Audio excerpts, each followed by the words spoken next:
ڕۆژی هێنی ئیڤنتێکی جیاواز پاڵوانتێکی پرۆفێشناڵ لە سلێمانی بەڕێوە چوو لە نێوان 5 یاریزان و 5 پاڵەوانی کورد لە هونەرە بەرگەکان لەگەڵ 5 یاریزانی ئێران کە هاتبوون بۆ ئیڤنتە و یاریەکەش لە ئاستێکی بەرزدا بەڕێوە چوو.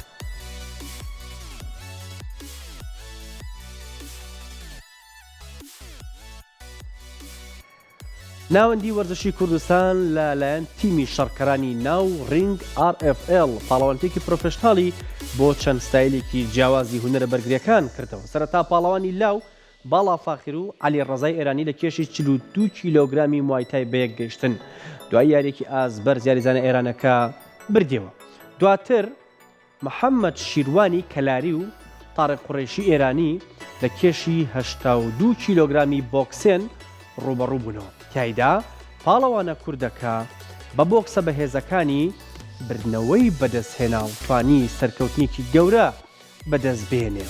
یارەکان و چێبڕچیەکان بەردەوام بوون، هاندەرەکان سەرسام بوون بە ئاستی ئەو یاریزانە کوردانە لەگەڵ یاریزانە ئێرانەکاندا.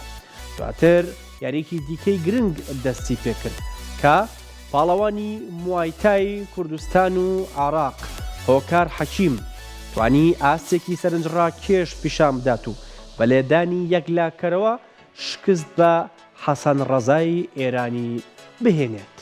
یاریەکان چووە یاری چوارەم، ئەمجارە لە ستایلی ساندا بوو کە زریان واحیدی پاڵەوانی کورد لە نەڤیدی ئێرانی بردەوە. بەڵام دواهەمین یاریکی دیکە بوو لە ستایلی کەیوەن کە محەممەد تادانۆ بە جیاوازیەکی کەم بە هاوتە ئێرانیەکەی دۆڕان.